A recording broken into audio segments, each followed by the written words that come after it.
Wow, somebody farted. I have actually made 2 videos on this subject before, but they were both in Mandarin. Since a friend of mine from Berkeley mentioned her fear of getting Bell's palsy as a brass player, it inspired me to share my story in English this time. Also, I couldn't find a specific video about this disease from a musician's point of view, so maybe my story is gonna help someone, but regardless, Devina, thank you for inspiring me. Before we begin, I just wanna make it clear that I'm not providing any medical advice. I'm only gonna be sharing my personal experience and opinions in this video. Please remember that everyone's healing journey is going to be different, so my methods might not work for you and vice versa. If you're currently suffering from Bell's palsy, please go see your doctor. Also, just be aware that there are going to be graphic clips later in this video, so if you have a fear of needles, just know. Hello everyone, I'm Diego. I am a musician and teacher based in Beijing, China. So I'm guessing many of you who are watching are my friends IRL, and in that case, long time no see, I miss you so much, how are you doing? The rest of you may have come across me through my covers, or maybe you're just a complete stranger, but either way, welcome. So basically I specialize in vocal and production lessons. I write songs for artists and labels. I do background vocals for artists and TV shows in China.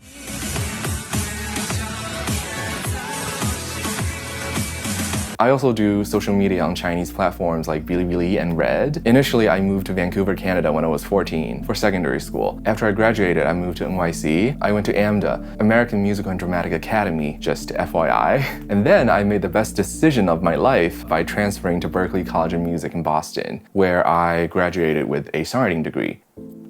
But due to COVID, I moved back home to China in 2021. I hope you feel like you know me a little better now. All right, so Bell's palsy, right? How did I get that? On the last day of February this year, I stayed up all night, and in the morning, I went to climb the Great Wall of China. Yeah, let that sink in. Afterwards, I went out drinking with one of my former students to celebrate him getting to Berkeley. I was extremely exhausted by the end of the night, and the next morning, I woke up, I realized that I couldn't move my upper lip. At first, I thought it was funny, and I sent videos of myself making faces to my friends. But as the day went on, I realized it was pretty serious because I couldn't move 60% of my left side. I immediately rushed to the neurologist, and she diagnosed me with Bell's palsy and told me that it's gonna take 2 to 3 months to heal. Well, I was devastated because I couldn't stand myself looking like that for even 2 days, let alone several months. They ran some tests, one of them including them putting wires on my face, and they would shock different spots on my face to see how they react. I'm gonna put the results here. You see one line that's like pretty flat, and that's my left side, and the other one's like what the norm should look like. I asked my neurologist, what caused it, and she couldn't say for sure because the cause is like unknown, apparently, for this disease, but it is believed to be related to like a weak immune system. So I guess me climbing the Great Wall of China after pulling an all-nighter wasn't the greatest idea. It was pretty cold, and it's like high up, I guess. So yeah, my doctor prescribed me some vitamins, mainly B2 and B12, along with a steroid that I have to take for the initial 10 to 14 days. Also, I was given an eye drop because I couldn't fully close my left eye due to muscle weakness. I'm not gonna say exactly what she gave me for obvious reasons, but I must say, the steroids significantly increased my appetite. I was always starving. I ended up gaining 10 pounds while taking the meds because no matter how much or often I ate, I was always hungry. The doctor also suggested me getting facial acupuncture starting from the 3rd week. To get a fuller picture, I actually went to 2 hospitals and saw 2 doctors. Basically said the same thing, except the second one recommended light therapy. Each treatment is like $100 and it's not covered by health insurance. But he was like, oh, you're probably not gonna see a noticeable difference anyway after getting them. So understandably, I didn't pay for that. The next few days, it was extremely difficult because my condition was getting worse. Unfortunately, that is to be expected with early stage of Bell's palsy. The left side of my face was painful, it was swollen, it felt like it was beaten by someone, and like it was noticeable how swollen it was. I felt so ugly, like you have no idea. And that's sad. I didn't want to look at myself in the mirror. I couldn't go to work, didn't want to go out, couldn't even drink water without spilling it all over myself. I had to sleep with my left eye partially open because it couldn't fully close, which led to severe dryness in the morning. Throughout my day, I would just cry. Sometimes it's, caused by the dryness. Sometimes I was just sad. I looked like I was rolling my eye when I blinked. Wow, somebody farted. The most devastating part was losing my ability to sing, to feel my placement, to be able to adjust, even though I produce and all of that, but I'm a vocalist first. It felt like my hard work and dedication has gone to waste. You know, it is a craft that I've been working on my whole life. All of it disappeared because what? I went out to drink, I pulled an all-nighter, like everybody does that, right? Like, not often, of course. And I just felt so unlucky and unfortunate. I felt like I was being punished for doing nothing wrong. I remember I couldn't do lip trills, and still to this day, I can't. Like, I can't. I wasn't able to demonstrate to my students, but of course, they've been so supportive. But still, I despise myself. You know, I hated my reality. I ate a good diet. I went to the gym 4 times a week. I just didn't understand why this happened to me. I spent a lot of time going online, just going after posts after posts. It was disheartening because a lot of people were saying that even if you're getting better, you're never gonna look the same. So this constant exposure of negativity really got to me. Combined with my constant hunger, I was in a really dark place. Also, I was getting worse at the time. It was really hard. Just when I thought things couldn't get worse, I realized that I developed an ear infection. My right ear started experiencing occasional hearing loss. I went to see an ENT. He did his thing. He was like, you don't have an ear infection. You're perfectly healthy, except you have Bell's palsy, of course. I told him I was taking steroids. So he was like, for your weight, you should totally double the dosage. It's gonna help you recover way faster. I was helpless. So I was like, oh my God, yes. Like, let me just like jump on that. I took the double amount for a day. I was taking 8 pills. So I doubled that. I felt like I was dying. My resting heart rate was at 120, about to have a heart attack. And that's just one day of double dosage. I scheduled an appointment with my neurologist the next day. She was like, oh my God, why did you take an ENT's advice before mine? She was like, as I told you, you're supposed to take this in a descending order. So you doubling the amount, all of a sudden, it messed up the whole schedule. And to that, I was like, you know, I learned my lesson the hard way, so I don't want to hear it. Just tell me what to do. But she helped me adjust back to my normal schedule, and that's that. So in the beginning of the 3rd week, I started getting facial acupuncture. Even though I'm Chinese, you know, I've only seen this in movies. So the thought of getting needles in my face as my first time acupuncture experience was refreshing, to say the least. My mom actually gets acupuncture all the time on her back to help with her chronic back pain. She told me, she's like, it's really good, you should try it. So of course, I trust my mom. I went to a pretty well-known traditional Chinese hospital in Beijing. I went to see 2 doctors there, and they were both on the chief level. So they do cost more. The first doctor was more mature in age. She specialized in this method called float needle or floating needle, like I don't know. So basically, besides the regular acupuncture, like silver needles that you see, she has this gun. She's gonna inject you with this like really long needle that's made of silicone-like material, and she would stir the needle underneath your skin. Remember, this is the first time I got acupuncture. I remember the first time she injected my arm with the float needle and started stirring. I lost sensation of my entire left arm. I was like shaking, like about to have a panic attack. I couldn't breathe. I didn't know what exactly that's supposed to do. Yeah, here you can probably see her doing it on my forehead. She would just stir the needle. Like, painful was an understatement at this point. The lack of privacy was also challenging. Although there were curtains separating the patients, sometimes you would be put into the same zone with other people. So you can see people like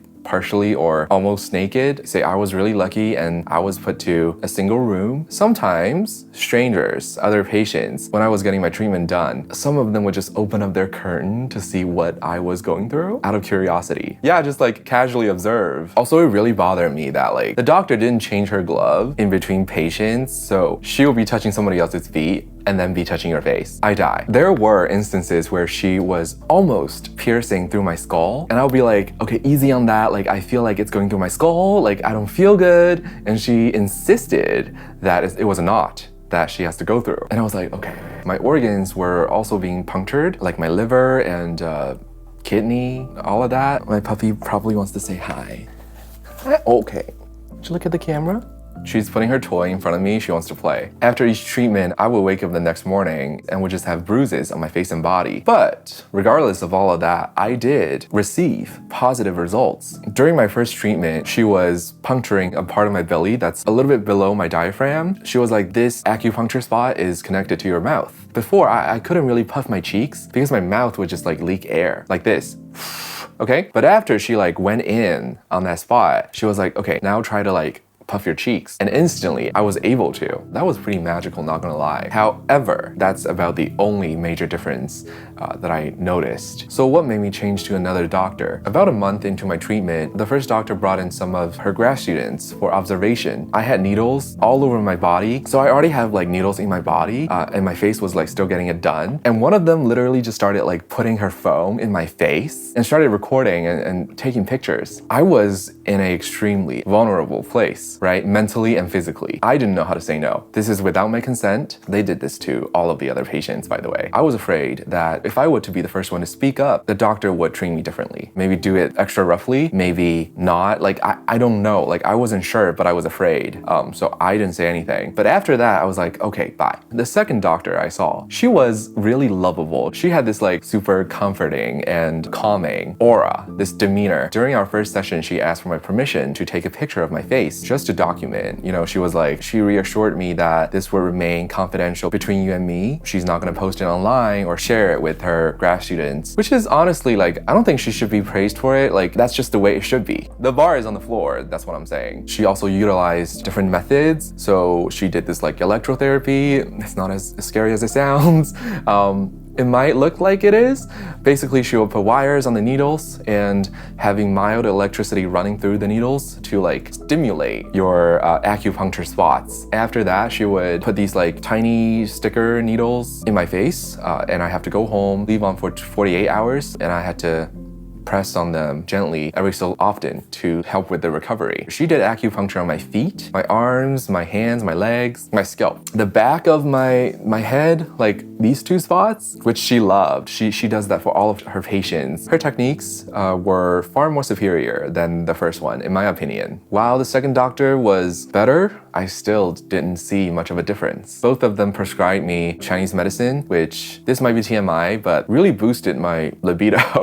Also, this is embarrassing, but I'm gonna share it. The first doctor, during one session, I think she like accidentally like punctured my bladder or something and I leaked a little bit. Traumatizing. But anyways, so after I think 3 months of getting acupuncture, in the end, I was getting better, but I couldn't tell if it's the acupuncture that's doing the job or just my body healing on its own. So that's when I decided to take a break from acupuncture. So around the 3rd month, I was noticing, you know, changes on my face. I could lift my left brow a little bit higher and my mouth wasn't as slanted each morning that I wake up. It was super encouraging. I also want to thank my friends who has been here for me throughout this entire journey. You know, my best friend Asta, even though she's not here with me, she's in the States and we've been doing this like long distance relationship for 2 years now. But you know, every time we would have our FaceTime session, she would be like, oh my God, you look so much better. Like I couldn't even tell. She taught me how to do facial exercises, which has been super helpful. Also my friend Joel, who shared a similar story. So he actually got Bell's palsy a couple of years ago, but was able to fully recover, which was reassuring to hear. I have received an overwhelming amount of support from people. I just can't appreciate that enough. As a vocalist, it was hard for me to sing and I felt ugly. I felt like my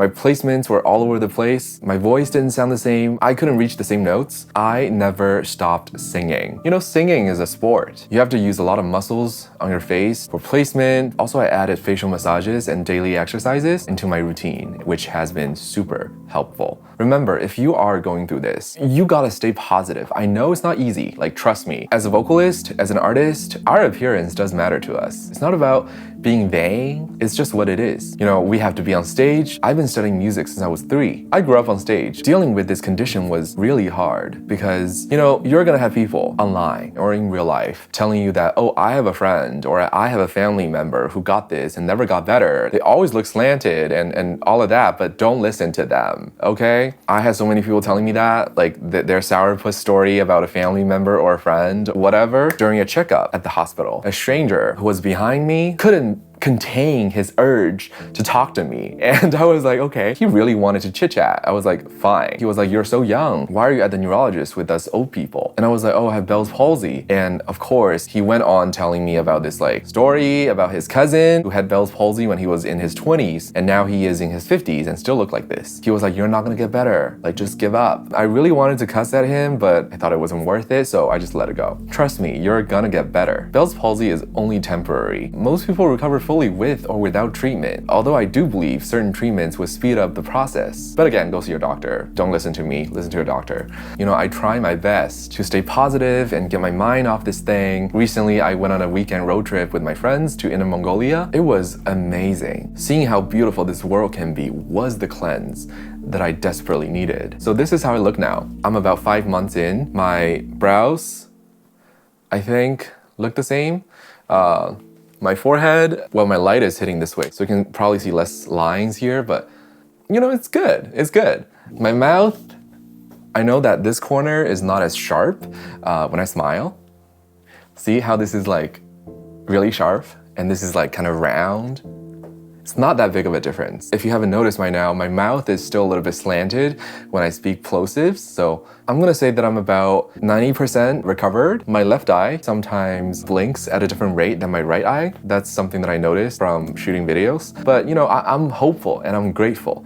I know that I'm gonna be okay. You know, I still like recover a little bit more every day. So just don't give up. You're gonna get better. Oh, and my mom brought me this like folk remedy from her village. I ended up getting an eye infection and skin infection. Due to that, I went to see the optometrist and dermatologist on the same day. Never forgetting that, so don't do anything like that. Wouldn't recommend. So that's all for this video. I know it's super long, so thank you if you have made it this far. If you're going through something like what I'm going through, if you're going through Bell's palsy, I hope this was helpful to you or encouraging to you in any way. Remember, you're not alone. Shit happens. Don't blame yourself. It's definitely not your fault. If you don't have Bell's palsy, I hope you was entertained by this content. If you have any video suggestions or questions, please leave them in the comments below. That is all. Thanks for watching. Bye.